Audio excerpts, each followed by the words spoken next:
Il est 8h33 sur RMC et BFM TV. Bonjour Jordan Bardella. Bonjour. Merci de répondre à mes questions. Vous êtes député européen, président du Rassemblement national. On va revenir évidemment sur la situation de Marine Le Pen qui a fait un peu son grand retour hier, mais aussi on parlera du pouvoir d'achat, de la situation aussi des services de l'immigration. Jordan Bardella, président du Rassemblement national, je disais, vous deviez l'être au départ par intérim. Est-ce que vous le restez finalement ? L'intérim va jusqu'au 10 septembre. Au-delà du 10 septembre, Marine Le Pen dira si elle souhaite, oui ou non, revenir à la présidence du Rassemblement national. Donc si elle revient, je lui laisserai évidemment la place et je récupérerai mon rôle de premier vice-président. Et puis si elle ne le souhaite pas, eh bien, il y aura une élection interne. Elle envisage éventuellement de ne pas redevenir présidente du Rassemblement national ? Pour l'instant, sa décision n'est pas prise. On est engagé en réalité dans le troisième tour du scrutin suprême que sont ces élections législatives. Donc nous allons mener campagne, essayer de constituer le plus grand groupe possible à l'Assemblée nationale pour peser. Pas, on va y revenir. Vous n'avez pas besoin de tout mettre sur la table tout de suite. Et puis ensuite, elle prendra sa décision au cours de l'été. Mais ça veut dire que si éventuellement elle vous demande de rester président du Rassemblement national, vous le ferez et... Chaque chose en son temps, je serai là où je devrais être. En tout cas, j'occuperai cette présidence par intérim jusqu'au 10 septembre, au moins. Alors, vous êtes donc le président du Rassemblement national, ça c'est clair, le décor est posé.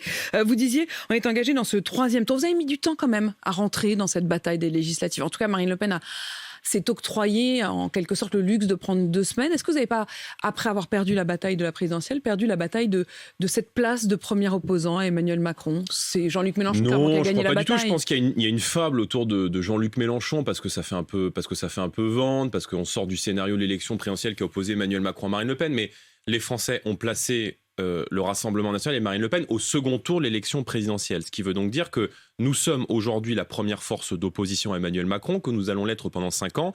Et moi, je veux appeler ce matin les électeurs de Marine Le Pen en leur disant cette élection n'est pas terminée. Il est essentiel qu'ils se mobilisent pour ce troisième tour et qu'ils nous permettent demain d'avoir de la voix, d'avoir de la force à l'Assemblée nationale pour les défendre, parce que je pense que la politique qu'Emmanuel Macron va mettre en œuvre pendant 5 ans va être extrêmement brutale. Et d'ailleurs, moi, il y a quelque chose qui m'a beaucoup marqué dans sa cérémonie d'investiture, c'est la petite phrase que lui a glissée Marisol Touraine, où elle lui dit « Emmanuel, maintenant tu as les mains libres ». Marisol Touraine, ancienne ministre de François Hollande, maintenant tu as les mains libres. Son nom est cité d'ailleurs pour être Premier ministre, mais on va y revenir. Manifestement, Emmanuel Macron a toutes les difficultés du monde à trouver un Premier ministre. Moi, j'ai vu que toutes les personnes à qui il a proposé ce rôle ont décliné en disant que la feuille de route extrêmement brutale, notamment en matière sociale avec la retraite à 65 ans, était contraire aux convictions des personnes à qui il a proposé ça. Donc moi, je veux juste dire aux Français, ces législatives, c'est la dernière sortie d'autoroute avant la ligne droite. Une fois passées ces législatives, vous ne pourrez plus limiter les pleins pouvoirs d'Emmanuel Macron. On a vu ce que ça a donné pendant 5 ans, un dirigeant autoritaire qui a été extrêmement dur, brutal avec le peuple français. Imaginez M. Macron avec les pleins pouvoirs pendant 5 années supplémentaires. Donc il est important qu'il y ait des contre-pouvoirs et que le Rassemblement national entre massivement à l'Assemblée nationale dans quelques jours. Sauf que, Jordan Bardella, quand on pose aujourd'hui la question aux Français de savoir qui incarne l'opposition à leurs yeux, c'est Jean-Luc Mélenchon. Oui, mais si vous voulez, il y a les sondages et puis il y a la réalité des urnes. Bon, qui est un effet d'embellie autour de Jean-Luc Mélenchon. Je vous rappelle que Jean-Luc Mélenchon, il a lancé sa campagne législative 15 jours avant La République En Marche et avant le Rassemblement national, puisqu'il n'a pas été qualifié. Parce que de fait, il n'était pas au second tour. Exactement. Donc il a lancé sa campagne pour le second tour, en tout cas pour le troisième tour, extrêmement tôt. Mais Jean-Luc Mélenchon, je le disais... il veut à la fois peut-être aussi parce qu'il s'y est mis tout de suite, quoi. Non, mais il veut à la fois être le Premier ministre d'Emmanuel Macron, il veut être en même temps le premier opposant, il veut en même temps descendre dans la rue s'il ne devait pas être Premier ministre, après avoir fait élire M. Macron, parce qu'il lui a apporté ses voix. Enfin, je veux dire, pour moi, M. Mélenchon est complètement disqualifié pour incarner l'opposition à Emmanuel Macron, puisque l'union de la gauche, en réalité, qu'il a constituée, est une union de tous ceux qui ont appelé à voter pour Emmanuel Macron au second tour. Je pense que ce que cherche au fond Jean-Luc Mélenchon, c'est la destruction de l'État. Voilà, Jean-Luc Mélenchon, c'est un agitateur qui souhaite être tout et l'inverse de tout, à la fois le premier opposant, à la fois le Premier ministre, à la fois descendre dans la rue s'il ne devait pas gagner les élections. Donc, je pense qu'il est un agitateur. Et en réalité, moi, cette alliance, elle me fait peur. Elle me fait peur. Pourquoi ? Parce que, sur le fond, c'est une ZAD de toutes les idéologies les plus dangereuses pour notre pays. C'est des zadistes, les mélenchonistes ? Les communautaristes, les islamo-gauchistes, et vous avez vu ce débat autour de l'investiture de Taha Bouaf, qui est un pseudo-journaliste militant à Vénissieux, qui a été poussé par M. Mélenchon, devant évidemment la mobilisation populaire, devant la pression populaire, a refusé finalement a décidé de ne pas y aller. Mais on parle de quelqu'un là qui était soutenu par toute la gauche, qui était condamné pour injure raciale, pour avoir insulté une syndicaliste policière. Vous avez entendu par exemple Fabien Roussel, le patron du Parti communiste. Ils ont fait un accord, une syndicaliste policière qui l'a qualifié d'arabe de service. Il y a derrière M. Mélenchon ceux qui défendent le burkini.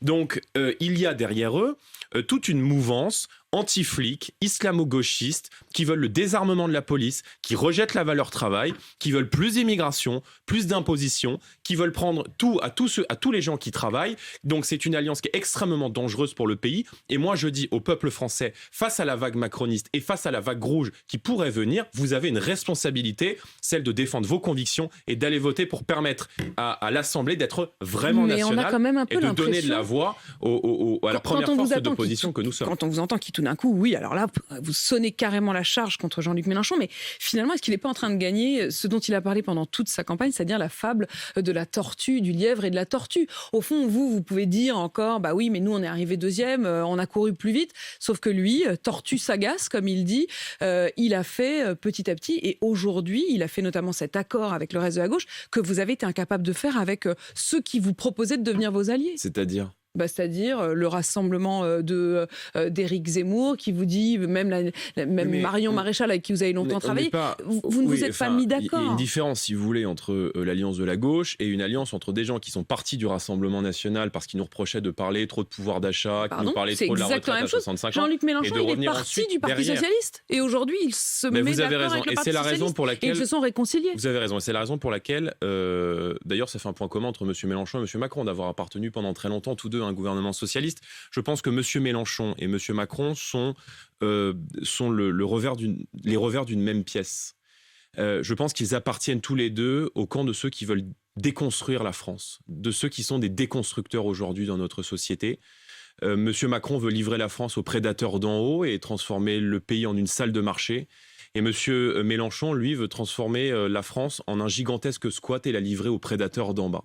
Donc, entre la République McKinsey et la République Traoré, moi, j'appelle les Français à choisir la République française et à venir avec nous pour défendre d'abord des mesures extrêmement claires sur le pouvoir d'achat. Vous ne me répondez pas sur la question de l'alliance, on va en parler du pouvoir d'achat. Sur l'immigration. Vous ne me répondez pas sur la question de la stratégie. Jean-Luc Mélenchon, à un moment, il a été quand même il a fini par être capable de faire cette alliance de toute la gauche. Et mais madame, ils se sont mis d'accord. Madame, il ne pèse pas électoralement la même chose, permettez-moi. Il y a un sondage Opinionway qui met la gauche aujourd'hui autour de 23%, le Rassemblement national 23%, la République en marche 25-26%.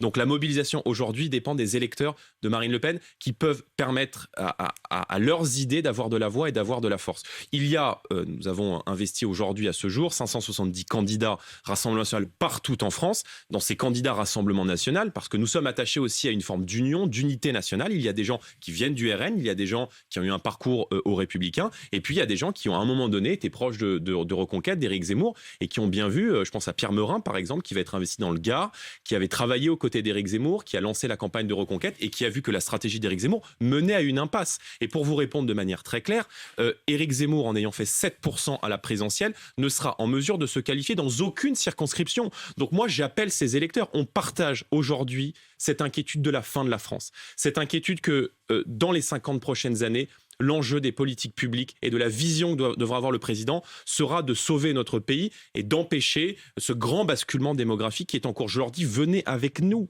ne gaspillez pas votre vote en votant pour des candidats sous une forme de voix perdue qui renforcerait évidemment le système et M. Macron. Jordan Bardella, vous disiez à l'instant la question du pouvoir d'achat. Marine Le Pen qui s'est présentée elle-même comme la candidate du pouvoir d'achat pendant toute cette présidentielle. Je voudrais qu'on puisse parler du pouvoir d'achat, de la question de la pénurie de main-d'œuvre aujourd'hui, notamment chez les saisonniers, de la question aussi de nos services d'immigration qui, d'après le Sénat, sont aujourd'hui saturés. Pouvoir d'achat d'abord parce que l'inflation, ça y est, c'est officiel, elle explose et elle va exploser longtemps. Les prix alimentaires devraient augmenter de 6,3% en juin. Vous restez toujours sur votre idée d'un panier des 100 produits de première nécessité où on supprimerait la TVA à 5,5 ? C'est ça votre réponse ? Nos députés, dès le mois de juin, s'ils sont élus à l'Assemblée nationale, vont défendre 4 grandes mesures. La première, c'est l'abaissement de la TVA, vous le savez, de 20% à 5,5% sur l'ensemble des énergies. L'électricité, le gaz, le fioul, les carburants, pour redonner immédiatement du pouvoir d'achat aux Français.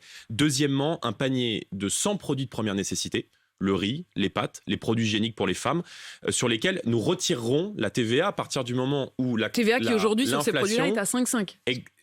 on enlève totalement la TVA. On la baisse sur les produits énergétiques et on l'enlève sur un panier de 100 produits de première nécessité à partir du moment où l'inflation est d'un point supérieur à la croissance. C'est un dispositif automatique et censé s'appliquer sur l'intégralité du quinquennat s'il devait être mis en œuvre.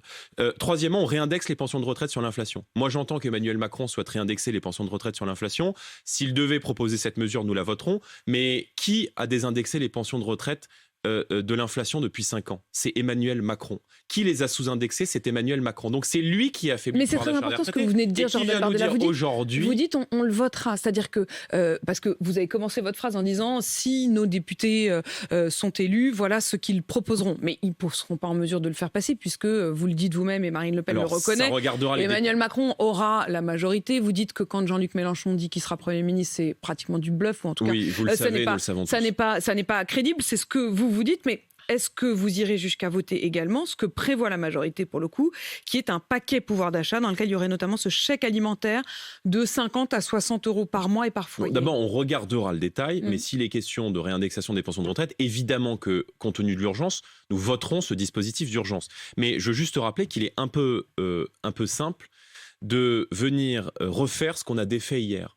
Parce que celui qui a une politique extrêmement dure à l'égard du pouvoir d'achat des plus modestes et plus précaires, c'est Emmanuel Macron qui, je vous le rappelle, d'après l'Institut des politiques publiques, a renforcé le pouvoir d'achat des très riches et a affaibli le pouvoir d'achat des classes populaires et des classes moyennes. Et une quatrième mesure que nous mettrons en œuvre, que nos députés proposeront à l'Assemblée nationale dès le mois de juin s'ils y rentrent, c'est de passer un deal gagnant-gagnant avec les entreprises et de permettre à l'ensemble des chefs d'entreprise d'augmenter les salaires de 10%, et ces 10% de hausse de salaire seront exonérés de cotisations patronales pendant 5 ans. Donc c'est un deal gagnant-gagnant que nous passons avec les entreprises et qui va permettre de solutionner ce à quoi est confrontée aujourd'hui une grande partie des chefs d'entreprise qui n'arrivent pas à augmenter les salaires parce qu'en vérité, c'est tout autant de charges. On va revenir sur la question des salaires, mais pardon, je reste un instant. Vous proposez donc, OK, sur 100 produits, on supprime cette TVA à 5,5. Quand Emmanuel Macron dit, nous, on va proposer un chèque alimentaire de 50 à 60 euros par foyer et par mois pour les foyers les plus modestes, c'est beaucoup plus gagnant pour le panier. Non. C'est-à-dire que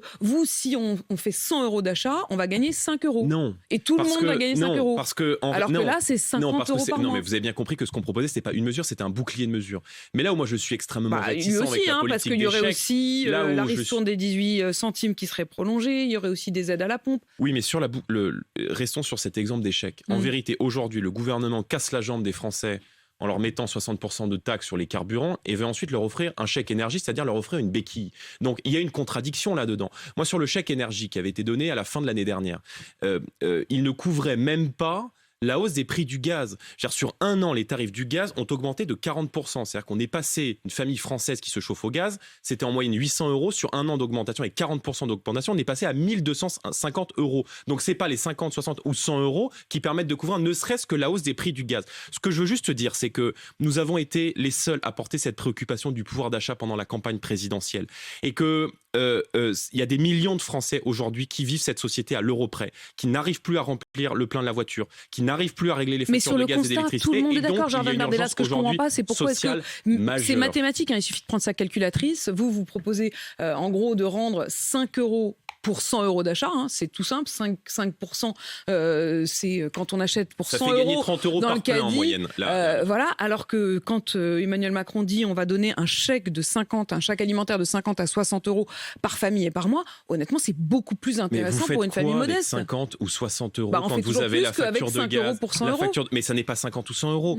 Regardez par exemple la baisse de la TVA de 20% à 5,5%, parce qu'encore une fois, c'est un lot de mesures. L'ensemble des baisses de taxes qu'on souhaite faire sur les carburants vont permettre aux Français, lorsqu'ils font le plein d'essence, le plein d'essence de leur voiture, de gagner 15 à 30 euros par plein, avec une moyenne d'un plein par semaine. C'est considérable pour les Français. Mais on ne peut pas en même temps, si vous voulez, appliquer 60% de taxes sur le gasoil ou sur l'essence et ensuite venir dire aux Français, on va vous offrir un chèque. Donc ce qu'on prend de la main droite, on essaie de leur donner de la main gauche. Donc il faut arrêter avec tout cela. Il faut une politique en faveur du pouvoir d'achat. Et il y a également une autre mesure qu'on va défendre, qui est le doublement des aides aux familles monoparentales. Parce qu'aujourd'hui, il y a beaucoup de mères de famille qui sont seules, qui n'arrivent plus à élever leurs enfants, qui cumulent plusieurs jobs et qui ont besoin, elles aussi, les aides aux familles monoparentales. Il y a une aide aujourd'hui par enfant de 103 euros. On la double et on la passe à 206 euros.